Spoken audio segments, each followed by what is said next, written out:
ভাগ্নিকে সরকারি চাকরি, সংসদে চাকরি দেওয়ার লোভ একদিকে, আরেকদিকে তার বাবাকে শিল্পপতি কোটিপতি বানানোর লোভ। ভাগ্নিকে ভয় দেখাইছে যে যদি তুমি মুখ খোলো তাহলে তোমার পরিবারকেও রাস্তার ফকির, পথের ফকির বানাই দিব। একদিকে শিল্পপতি, একদিকে পথের ফকির। 16, 15, 20 বছরের ছেলে মেয়েরা যেটা করে রাস্তাঘাটে, সে সেটা করতেছিল। আপনারা দেখেছেন ইতিপূর্বে, সে একটা জায়গা না, বিভিন্ন জায়গায় সে ওই মেয়েকে নিয়ে যেত। টিনেজদের মতো একটা অন্যরকম একটা বেহায়াপনা করতো। আর ততক্ষণ তাদের মধ্যে কোনো বিয়ে হয়নি, জাস্ট এটাই যে টাকার বিনিময়ে ভোগ করা, মুতা বিয়ে। কিন্তু তখন আমি জিজ্ঞেস করেছিলাম যে আপনারা বিয়ে করবেন, আপনি বিয়ে করবেন, বা তুই কি বিয়ে করবি? সে আমার ভাগ্নিও বলতেছে না বিয়ে করবো না, সেটা তো সম্ভব না। আর সেও বলতেছে না, আমার রাজনৈতিক অবস্থান থেকেও সম্ভব না, পারিবারিক ভাবেও সম্ভব না। টাকা দিয়ে ভোগ করার একটা সন্ধি, সেটা আমি আসলে মানে খুব ঘৃণিত বিষয়টা। তারপরে আমি মেনে নিয়েছিলাম, মেনে নিয়েও আমার নিঃশ্বাস বন্ধ হয়ে আসলো এই মানুষটার পাশে। একটা খারাপ মানুষ, মানে চরিত্রহীন একটা লম্পট মানুষ। স্বাগতম দৈনিক মানব জমিনে। আজকে আমরা কথা বলবো বাংলাদেশের বহুল আলোচিত একটি ঘটনা, সাতক্ষীরা 4-এর বাংলাদেশ জামায়াত ইসলামী মনোনীত এমপি সংসদ সদস্য গাজী নজরুল ইসলামের আলোচিত একটি ঘটনা নিয়ে সারা বাংলাদেশের তোলপাড় ছিল, এবং সেই ঘটনাটি নিয়ে ঘটনার আদ্যোপান্ত জানতে এবং সব মিলিয়ে আজকে আমরা কথা বলবো গাজী নজরুল ইসলামের ব্যক্তিগত গাড়ি চালক জনাব ওবায়দুর রহমান ভাইয়ের সাথে। আমরা একটু কথা বলবো, যে জানবো যে সেদিন এবং তার পরবর্তী ঘটনার বিভিন্ন তথ্য প্রবাহ নিয়ে আমরা তার কাছে আজকে জানতে চাইবো। প্রথমেই জানতে চাইবো যে ঘটনা আসলে কোন প্রেক্ষাপটে এই ঘটনার সূত্রপাত, এবং আপনি এর সাথে কিভাবে আসলে ইনভলভ ছিলেন, একটু আমাদেরকে জানাবেন। আমি মূলত আমার বোনের জামাই মাসুম, তার সাথে ব্যবসায়িক অংশীদারিত্বের জায়গা থেকে আমি তার কন্ট্রাক্টরের ওই বিষয়টা আমি দেখাশুনো করতাম। মানে সে তো আমাকে বললো যে এরকম প্রথম শ্রেণীর কন্ট্রাক্টরের লাইসেন্স করছি, তো এই টেন্ডার কিভাবে সাবমিশন করতে হয় আমি জানি না, এটা তুমি দেখো, এই বিষয়টা তুমি দেখবা কিভাবে টেন্ডার সাবমিশন করতে হয়। কাজ পাওয়ার দায়িত্ব হলো এমপি, এমপি আমাদেরকে কাজ পাওয়াই দিবে, তুমি শুধু টেন্ডার সাবমিশন করো। তো আমি দেখলাম যে নতুন একেবারে হঠাৎ করে শুরুতেই প্রথম শ্রেণীর ঠিকাদারি লাইসেন্স। তো আমি আরো দু একজনের কাছ থেকে পরামর্শ নিলাম বা কেমনে কি বোঝার জানার চেষ্টা করলাম। তো সেই সুবাদে দেখলাম যে আগে খুব সহজ ছিল টেন্ডার সাবমিশন করা, টেবিলের নিচে দিয়ে হয়ে যেত। এখন হলো সব অনলাইন, অনেকগুলো কাগজ রেডি করতে হয়, প্রায় 45টা কাগজ রেডি করলে ফুল সাবমিশনে যাওয়া যায়। তো সেই মতো এই টেন্ডার কাজের জন্য মূলত হলো আমরা মগবাজার একটা অফিস ভাড়া করি, রেডি সেমি অফিস আর কি, ছোট্ট এক রুমের মধ্যে, এক রুমের অফিস, এসি টেসি সহ সব 20,000 টাকা ভাড়া। ওখানে হলো আমার এক ভাতিজা, মানে ওখানে চাকরি করে, ওই ওর মাধ্যমে ওখানে ওই রুম ভাড়াটা নেই মগবাজারে। জি। তো ওখানে রুম ভাড়া নিলাম প্রথমে হলো 1 মাসের জন্য টেন্ডারের কাজের জন্য। আমরা হলো এই যে টেন্ডারে এই যে 40-45টা কাগজ বানিয়ে তারপরে ফুল টেন্ডার সাবমিশনে যেতে হবে। তো ওখানে আমরা বেশিরভাগ হলো রাত্রে কাজ করতাম। দিনে যারা অন্যান্য প্রাইভেট ফার্মে কাজ করে, রাত্রে এসে আমাদের ওখানে ওভারটাইম কাজ করে আমাদের কাগজপত্র বানাই দিত। মানে ওটা আপনারা আলাদা একটা অফিস নিলেন? আলাদা একটা ওটা কোনো অফিস হোটেল ছিল না? বা ওটা ওখানেই ওখানেই ওই ওই ওই বাসাগুলো ওভাবেই ভাড়া হয়, 1 সপ্তাহ, 1 মাস, 1 দিন।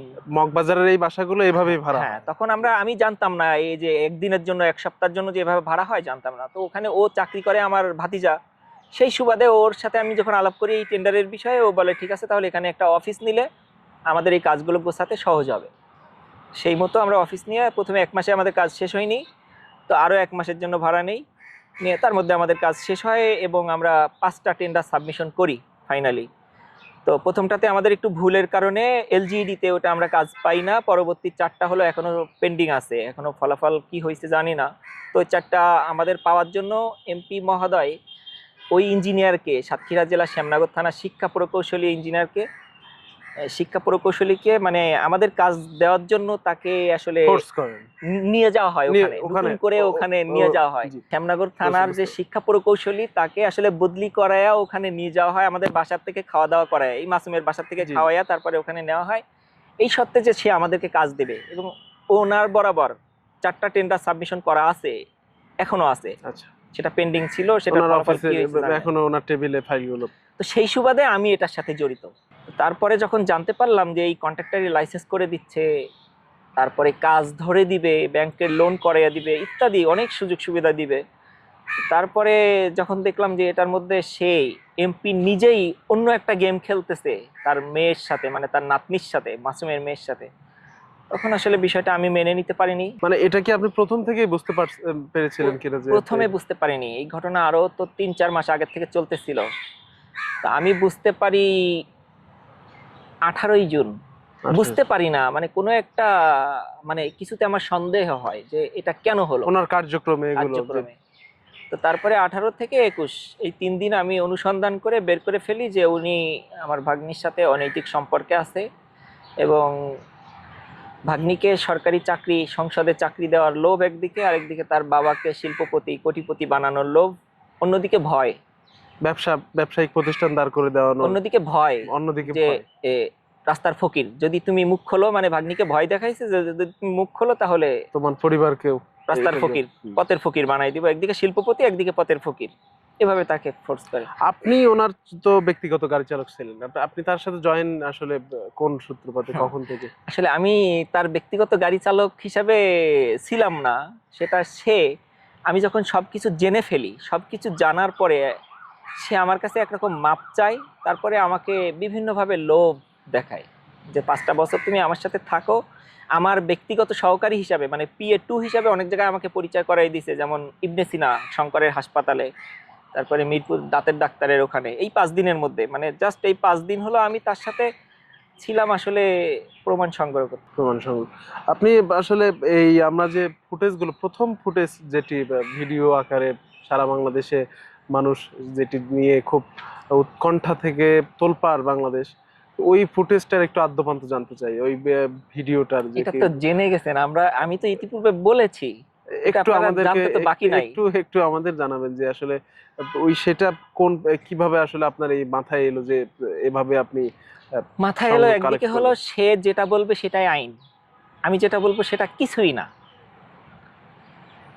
স্পষ্ট প্রমাণ। তো সেখান থেকে এই বিষয়টা মাথায় আসে, এবং সে দেখতেছিলাম খুব, মানে 16, 15, 20 বছরের ছেলে মেয়েরা যেটা করে রাস্তাঘাটে, সে সেটা করতেছিল।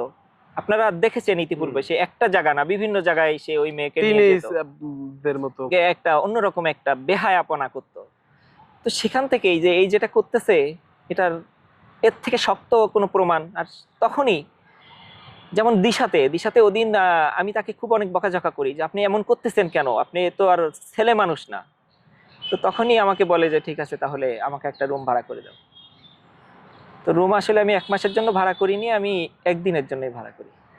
তার পাশে আমি থাকতে পারতেছিলাম না। ওটা মগবাজারে এই রুমটা হ্যাঁ, ছিল। মগবাজারে। তো প্রথম ভিডিও যেটা আসলো ওইটা তো আপনিই করেছিলেন কিনা যে এরকম? আসলে ভিডিও করার মূল নেপথ্যে ছিল হলো ওইখানের ম্যানেজার রাকিব হাসান। আচ্ছা আচ্ছা। সে এই ভিডিও করার দায়িত্বটা নিয়েও সে আমার সাথে বেইমানি করে, চিট করে, যে ভিতরে কোনো ভিডিও হচ্ছে না। মানে তার সংগ্রহে ভিডিওটা হ্যাঁ, রেখে দিই। হ্যাঁ, মানে তার মোবাইলের থেকে অপারেট করতেছিল। তো সে ওই 5 মিনিট 10 মিনিট করে তার কাছে নিচ্ছিল, আর ওখানে লক করে দিচ্ছিল ডিভাইসটাতে। ডিভাইসটা মানে ডিভাইস আমি অন্য কোথাও ফেস করেও কিছু পাচ্ছিলাম না যে লক করা আছে। ডিবির অনেক টেকনিশিয়ানরা হয়তো সেটা উদ্ধার করছে। তো এই সরাসরি ভিডিও কালেক্টে আপনি না, সেটা ছিলেন? ওই রাকিব হাসান। এটা প্রথম ভিডিও ফুটেজ আমরা যেটা দেখলাম। হ্যাঁ, না, এর আগে তো তারা বিভিন্ন জায়গায় গেছে, সেটা তো বলতে পারবো না, তারা তো আরো অনেক জায়গায় গেছে বিভিন্ন জায়গায়। লিফট এবং লিফটের বাইরে এবং রুম, এটা কি একই জায়গা না, ছিল? না, এটা কখনো, ওই বাসায় লিফটটা অচল, ওই বাসাটা আর এই বাসাটা প্রথম এক না। ভিডিওর লিফট ছিলেন না, না, ওখানে ছিল লিফট না। ছিল না। আর সেকেন্ড যে ভিডিওগুলো আসলো লিফট এবং লিফটের বাইরে যারা বসে আছেন তারা, এটা কি অন্য বাসা ছিল? হতে পারে, দেখেও মনে হচ্ছে অন্য বাসায়, কেননা ওরা তো বিভিন্ন জায়গায় যাতায়াত করতো, আমি তো সব জায়গায়। সেকেন্ড ভিডিওর সাথে আপনি কোনোভাবে না, ইনভলভ না, না, আপনি প্রথম। না, সেকেন্ড ভিডিওগুলো আসলে কিভাবে এটা বলতে পারবো না, তারা কোথায় কোথায় গেছে, কোথা থেকে কে কি ছাড়লো। আর আমি তো বাটন ফোন ব্যবহার করি, সেই সুবাদে আমি আসলে, আপনারা যতটা জানেন আমি ততটা খবরও রাখি না। আপনি প্রথম ফুটেজ আপনার হাত দিয়ে পাবলিক, এটা তো না, আমার হাত দিয়ে পাবলিক দেখে না, এটা ওই ম্যানেজার যে ছিল রাকিব হাসান, সে আসলে আমাকে ফাঁসাই দিচ্ছিল যে এটা আমি করছি। ও, তার মানে আমরা যে তথ্য জানতে পারলাম যে প্রথম ভিডিও আপনি এটা না না না, না। পুরোটা এটা আপনি আমি আমার কাছে প্রকাশ করেননি? ডিভাইস এবং মেমোরি দোনোটাই ছিল, কিন্তু ওটা ছিল লক করা। ওটা ডিবির কাছে যাওয়ার পরে ডিবির টেকনিশিয়ানরা সেটা হলো ওখান থেকে কিছু উদ্ধার করার চেষ্টা করে, কিন্তু তার আগে এই রাকিব হাসানের কাছে সব ছিল। সে তো লাইভ দেখতেছিল, প্লাস তার কাছে তার ল্যাপটপে সেভ করতেছিল। এটা তাহলে আপনি এটা প্রকাশ আপনি করেননি, না প্রথম না, এটা ফুটেজটি প্রকাশ আপনি করেননি, আপনাকে ম্যানেজার, আপনি যেটা বলছেন যে ম্যানেজার হ্যাঁ, এটা সে করতে পারে, সে করতে পারে। আপনি জানেন না যে এটা আমি জানি কিভাবে? না যে সে এটা কে করলো, আমি জানি না। এবং সেটা ছিল 13 তারিখ, ওই রুমে যেদিন যাই সেটা তো ছিল 13 তারিখ। আর 13 ভিডিওটা, জুলাই। হ্যাঁ ভিডিওটা মনে হয় আরো কয়েকদিন পর হয়েছে। যদি আমি করতাম তাহলে তো ওদিনই করে দিতে পারতাম, কিন্তু পরের দিন সামাজিক করে দিতে যোগাযোগ পারতাম। মাধ্যমে যখন ভিডিওটা এলো তখন সবাই আপনার কথা বলছেন যে আপনি ভিডিওটা প্রকাশ করেছেন সামাজিক যোগাযোগ মাধ্যমে, এটা এটা সঠিক কিনা? এখন আমি তো স্মার্টফোন ব্যবহারও করি না, আর আমি এটা মানে আমি এটা সঠিক না, এটা আমি করি না। আমি করলে তো হয়তো সেদিন না হলে পরের দিন করে ফেলতাম, করে ফেলেন। আরো 4-5 দিন দেরি হওয়ার কথা। তার মানে আপনাকে সেখানে ফাঁসানো হয়েছে বিষয়টি আমার। হতে পারে, বা আমার মনে হচ্ছে যে এই রাকিবুল হাসান এ নিজেই ছেড়ে দিয়ে সে আমাকে ফাঁসাই দিছে, এমপির কাছে পরিকল্পনা করছে যে ওকে সরাই দিতে হবে, ওর কাছে সব তথ্য প্রমাণ আছে, হয়তো সেই সুবাদে আমাকে হয়তো মেরে ফেলতেছিল। আপনার একটু আরেকটা বিষয় জানতে পারবো, আপনার উপর হামলার বিষয়টি আমরা দেখেছি যে হামলা, এই এটা হামলা তথ্যগুলো কখন শুরু হয়, আপনার উপর ফোর্স কখন করা শুরু হয়? যে 14ই জুলাই রাতে 14 জুলাই রাখি ঠিক কেন আপনার 11টার উপর, পরে। আপনার সাথে তারা এই ঘটনার পরে ওখানে ওই রুমে ওরা যাওয়ার পরে সেখানে তো এলাকার কিছু মানুষ দেখলাম যে ওখানে অভিযান চালাতে যাচ্ছে। তারা হয়তো ওই ধরনের মানুষ, ওরকম ফিটিং, মানে ওই যে ধরে বিভিন্ন মানুষ ধরে টাকা পয়সা তারা নেয়। যে এলাকার মানুষ জেনে এলাকার মানুষ যখন জানতে জেনে যায় পেরেছিল তখন তো? আমি ওখান থেকে চলে আসি। তারপরে ওই ভিতরে কি ঘটনা ঘটেছিল সেটা জানার জন্য সন্ধ্যার দিকে আমি আমার ভাগ্নিকে আমার মাকে ফোন করি। আমার মা তখন এই বোনের বাসাতেই ছিল। আচ্ছা, যে মরিয়ম কি বাসায় গেছে? বললো হ্যাঁ, মরিয়ম বাসায় আসছে। তা আমি বললাম ওর কাছে মোবাইলটা দাও। ওর কাছে মোবাইল দিলে, আমার মায়ের ফোন ওর কাছে দিলে আমি বললাম তুমি কি রাস্তায় আসতে পারবে, ওখানে কি ঘটনা হয়েছিল আমার খুব জানার দরকার। তো সাথে সাথে রাস্তায় চলে আসলো, মার ফোনটা হাতে নিয়েই। তখন ওই এমপির ভাড়া করা গাড়ি আমার কাছে। তো ওর কাছে শুনলাম যেটা, সে বলল যে বাসায় লোকজন ঢুকে ওদেরকে ভিডিও করছে, যখন এমপি সংসদের কার্ড দেখছে তখন তারা নাকি 10 লক্ষ টাকা দাবি করছে। তো ওদের সাথে একটা মানে চুক্তি বাক্তার করে ওই বাসা থেকে বের হয়ে মরিয়মকে একটা বাসায় রাখছে। ওই মহিলাটার নাম বলছিল, নামটা আমি ভুলে গেছি। একটা মহিলার বাসায় ওকে বসিয়ে রেখে এমপিকে নিয়ে ব্যাংকে গেছিল ওরা টাকা উঠাতে। তারপরে টাকা উঠায় প্রায় 1.5 ঘন্টা নাকি সেই বাসাতেই ছিল মরিয়ম। ওখান থেকে বের ওই টাকা নিয়ে আবার মরিয়মকে ওই বাসা থেকে নিয়ে এমপি সহ তারা হাতিরঝিল থেকে একটা সিএনজি করে দেয় কারণ বাজার থেকে মরিয়ম মিরপুর যায়, আর এমপি সংসদ অথবা হোস্টেলে যায়। ভাই আমরা আরেকটি বিষয় একটু জানবো যে এই যে আপনার ভাগ্নি মরিয়ম, তিনি এই গাজী নজরুল ইসলাম এর সাথে যে এই কর্মকাণ্ডে লিপ্ত হলেন, তাকে কোন ধরনের আসলে জোর করা হয়েছে কিনা বা ফোর্স করা হয়েছিল কিনা, বা যে লোভ দেখানো হয়েছিল, লোভের বাইরে তাকে ব্যক্তিগতভাবে চাকরির প্রলোভনের বাইরে কোনো কিছু বলা হ্যাঁ, হয়েছিল সেটা কিনা? আমি মরিয়মের কাছে জিজ্ঞেস করছিলাম। সে বলল যে আমাকে ভয়ও দেখানো হয়েছে আর লোভ তো দেখানো হয়েছেই। যদি সে কোনোভাবে কারোর কাছে মুখ খোলে তাহলে তাদেরকে পথের ফকির হতে হবে। আর চাকরির তো আপনারা নিজেরা কাগজটা দেখেছেন অনেকেই, যে চাকরির জোর সুপারিশ উমুক। তার মানে সামাজিক যোগাযোগ মাধ্যমে যে কাগজগুলো আমরা দেখেছি সত্য, সেগুলো সত্য। সত্য। সব মিলিয়ে আপনারা আপনি এখন কোন পরিস্থিতি আছেন, বা ওই মরিয়মের পরিবার কোন পরিস্থিতিতে আছে, তাদের উপর কোন ধরনের হুমকি বা এই ধরনের আমাকে আমার সবকিছু পরিবার, আসতেছে? আমার বাবা মা ভাই বোনকে বিভিন্নভাবে হুমকি ধামকি দিয়ে যাচ্ছে যেন আমি মামলা তুলে ফেলি। আর বিপরীত দিক থেকে তারা বিভিন্নভাবে মিথ্যা তথ্য উপাত্ত তুলে ধরতেছে, মানে ভিডিও বার্তায় বা সামাজিক পোস্টে। সেটা একদমই অসত্য, যার কোনো মানে অস্তিত্বহীন বিষয় তুলে ধরতেছে। আমার বোনের জামাই মিথ্যাচার করতেছে। আপনার বোনের জামাই, এখন আপনার বোনের জামাই আপনার বিরুদ্ধে হ্যাঁ, সে দাঁড়িয়ে? তো তার মেয়েকে বিয়ে দিছে এমপির সাথে, হয়তো এমপির সম্পত্তিতে সে বাগ বসাইছে। তার তো দিন শেষে শুধু সম্পত্তি চাই, টাকা চাই। এই বিষয়টি একটু জানবো যে বিয়ে কি আদৌ আসলে হয়েছিল কিনা। এখন আমার যেটা মনে হয়েছে যে যেদিন ভিডিও ভাইরাল হয় সেদিন তারা গাড়িতে যেতে যেতে ভিডিও বার্তাগুলো দিচ্ছিল। তো সেদিনই তারা ঢাকা ছাড়ে, ঢাকা থেকে যাওয়ার সময় এই ভিডিও বার্তাগুলো দিতে দিতে যে তারপরে হয়তো বিয়ে করছে, মানে পিছনের ডেটে, back date ব্যাক দিয়ে। ডেট দিয়ে তো তারা বিয়ে করছে। আপনার কাছে এটা মনে হয়? আপনি কনফার্ম না যে না, এটা হয়েছে কিনা? এমন হতে পারে। আরেকটা বিষয় যে জানবো, আপনি যখন এই কার্যক্রমগুলো পর্যবেক্ষণ করেন তখন তো আপনি জানতেন না যে তাদের বিয়ে হয়েছে বা এমন কিছু, প্রকাশ হওয়ার পরে আপনি জানলেন যে? প্রকাশটা আমি এভাবে পাই, ওই 18ই জুন, আমি যে বললাম যে 18ই জুন কিছু একটা দেখে আমার সন্দেহ হয়। এই 18ই জুন এই এমপি বেলা 2টোর সময় ওই বাসাতে গেছিল, রোজ গার্ডেনের বাসাতে, মানে আপনারা সিসিটিভির ফুটেজেও পাবেন। জি। তো সে বের হয়ে আসার পরে আমি রাত্রে বাসায় ঢুকে দেখি আমার বোনের বাচ্চার মুখে কালো দাগ, মানে কেউ ব্যবহার করা দাগ। মানে বিষয়টা খুবই নেক্কারজনক, ঘৃণিত বিষয়, তারপরে বারবার বলতে হচ্ছে। তো সেটা সূত্র ধরে আমি 2 দিন তদন্ত করে সবকিছু জানতে পারলাম যে আমার বোন আমার কাছে স্বীকারোক্তি দিল। এমপিও 21 তারিখ রাত্রে বৃষ্টি হচ্ছিল, আমি সেই বৃষ্টির পানি ঠেলে এমপি হোস্টেলের এমপির সাথে দেখা করতে যাই আমার ভাগ্নিকে নিয়ে, সত্যতা প্রমাণ করতে তার মুখের থেকে।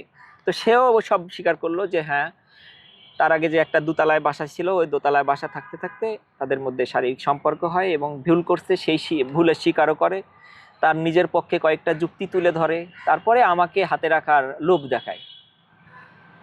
সেটা ওই যে মানে টাকার বিনিময়ে ভোগ করা কি একটা বিয়ে আছে না, মুতা বিয়ে না মুদ্রা বিয়ে, এরকম কিছু বলে, মানে মুতা বিয়ের কথা বলা হয় এই মর্মে সে আমার কাছে আগে যুক্তি তুলে ধরো। ছিল, এখন যেটা আর আমিও সেখানে তার সুরে সুর মিলাই যে হ্যাঁ, আমি বিষয়টা আমার ভিতরেই রাখবো, কিন্তু আসলে আমার উদ্দেশ্য ছিল আমি তার মুখোশটা খুলে দিই। আপনাকে কি আসলে এই বিষয়ে কি যুক্তি দিয়েছিলেন যে মুতা বিয়ের কথা বা এই ইসলাম শরীয়তে প্রথমে বললো কোরআনের আয়াত, শিরিক মানে আল্লাহর সাথে শিরিক করলে সেই গুনাহটা মাফ করবে না আল্লাহ, তাছাড়া আরো অনেক গুনাহ আল্লাহ তাআলা মাফ করে দিবে।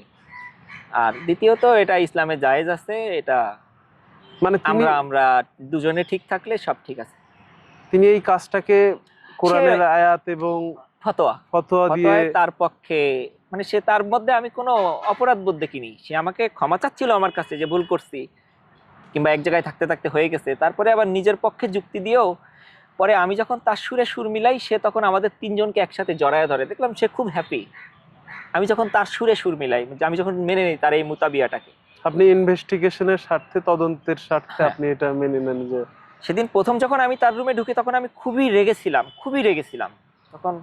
তারপরে যখন আমি দেখলাম যে না, আমি রাগলে তো আমি আর কিছুই জানতে পারবো না, সে আমাকে হয়তো টেকনিক্যালি হোক যেভাবে হোক আমাকে আমার মুখ বন্ধ করে দিবে, আমার মুখের কথা তো কোনো দাম নাই। তখন আমি জাস্ট প্রমাণ সংগ্রহের জন্য আমি তার সাথে এই তার গাড়ি চালক বলেন আর PA2 বলেন, সে আমাকে গাড়ি চালক হিসাবে না PA2 হিসাবে পরিচয় করাইছে অনেক জায়গায়। তো এই 5টা দিন আমি এই বিভিন্ন কোথায় কেমনে যাচ্ছে কেন যাচ্ছে তথ্য সংগ্রহ করতে আমি তার সাথে কিছুক্ষণ ছিলাম। তার মানে আপনি বলছেন যে ওই দিন পর্যন্ত তার সাথে আপনার ভাগ্নির বৈবাহিক সম্পর্ক না, ততক্ষণ তাদের মধ্যে কোনো বিয়ে হয়নি, জাস্ট এটাই যে টাকার বিনিময়ে ভোগ করা মুতা বিয়ে। কিন্তু তখন আমি জিজ্ঞেস করেছিলাম যে আপনারা বিয়ে করবেন, আপনি বিয়ে করবেন বা তুই কি বিয়ে করবি? সে আমার ভাগ্নিও বলতেছে না বিয়ে করবো না, সেটা তো সম্ভব না। আর সেও বলতেছে না, আমার রাজনৈতিক অবস্থান থেকেও সম্ভব না, পারিবারিক ভাবেও সম্ভব না। তখন আপনাকে এটা জানিয়েছেন যে হ্যাঁ, তখন ওই এমপি হোস্টেলের রুমেই তারা বিয়ে করবে না, কিন্তু গোপনে গোপনে তারা টাকা দিয়ে ভোগ করার একটা সন্ধি, সেটা আমি আসলে মানে খুব ঘৃণিত বিষয়টা, তারপরে আমি মেনে নিয়েছিলাম। মেনে নিয়েও আমার নিঃশ্বাস বন্ধ হয়ে আসতো এই মানুষটার পাশে। একটা খারাপ মানুষ, একটা মানে চরিত্রহীন একটা লম্পট মানুষ, মানে 75-76 বছর বয়সে এরকমটা করতে পারে। ধরেন অনেকে আমাকে প্রশ্ন করতেছে যে অপোজিশন কেউ আমাকে দিয়ে এটা হয়তো করাইছে, এটা অপোজিশন কেউ কি করানো সম্ভব? আপনারা আমারটা বাদে আপনারা অন্য অন্য জায়গায় লিফটে বা ওই বিল্ডিং এ যেগুলো দেখছেন, এটা কি অপোজিশন দ্বারা করা সম্ভব? নাকি তার নিজের মনের কুপ্রবৃত্তিটা হয়তো ক্যামেরায় ধরা পড়ে গেছে? অনেকেই বলছেন যে আপনার রাজনৈতিক দুর্বিসন্ধি আছে। বা এখন এখানে রাজনৈতিক কোনো দুর্বিসন্ধি নাই, এখানে একমাত্র আমি তো পারিবারিকভাবে বিষয়টা আমার চোখে পড়ে, আর আমি ব্যক্তিগতভাবে সেটা হজম করতে পারিনি। আমার বোনের জামাই সেটা হজম করতে আমাকে বলেছিল, আমি পারিনি। এটা তিনি তারপরে দাবি করলেন যে তিনি তার যে কাগজটা সামাজিক যোগাযোগ মাধ্যমে আসলেন যে ব্যাকডেট দিয়ে যে তারিখটা বিয়ের, এটা তো এখনো জানা যায়নি। তো তখন পর্যন্ত তো এটা আপনি যেটা জানতেন যে বিয়ে হয়নি, কিন্তু তিনি পরে এসে দাবি করলেন যে তাদের বিয়ে হয়েছে, তাদের সামাজিকভাবে সামাজিক রীতিনীতি মেনে পারিবারিকভাবে বিয়ে হয়েছে। সম্পূর্ণ মিথ্যা, মানে সম্পূর্ণ মিথ্যাচার তুলে ধরছে যে নিজেদের পিঠ বাঁচাতে, সম্পূর্ণ মিথ্যা। তারপরে কি আপনার এই ঘটনার প্রকাশের পরে আপনার উপর হামলা বা এই ধরনের? হ্যাঁ, এই ঘটনা প্রকাশের পরে ওই যে বললাম যে ময়মনসিংহ গেছিলাম ভাগ্নিকে নিয়ে, ওই ভাগ্নিকে ফেরত পরের দিন যখন ভাগ্নিকে দিতে আসি ঠিক তখনই আমাকে অ্যাটাক করে। কে অ্যাটাক করে? কারা? এই মাসুমের ঘরেই ওই এমপির ভাড়া করা গুন্ডা, সে হলো আমিন, চাকরিচ্যুত, পুলিশের চাকরি করতো, কিন্তু এরকম বিভিন্ন অপকর্মের দায়ে সে অন্তত বিয়ে করছে মনে হয় 8টা।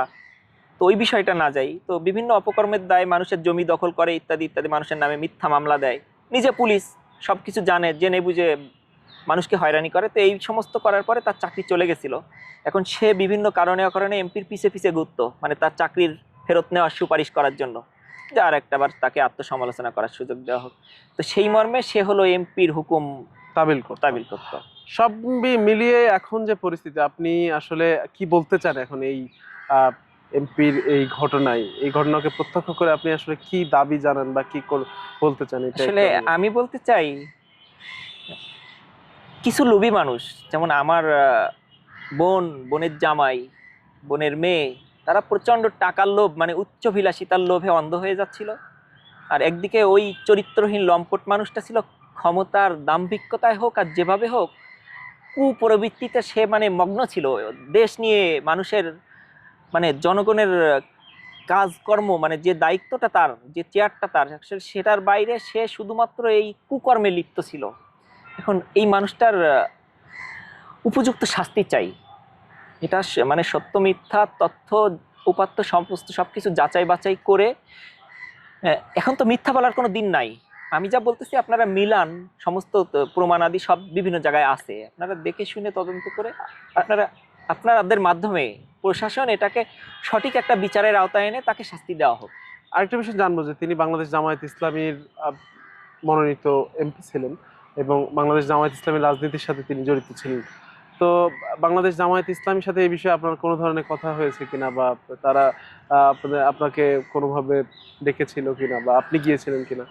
হ্যাঁ, তারা মানে যে কোনো ভাবে হোক তাদের সাথে আমার কথা হয়েছে, এবং তারা বলতেছিল যে এভাবে এভাবে পাবলিশ না হয়ে সরাসরি আমাদের কারা মাধ্যমে। বলছিলেন এটা আপনাকে?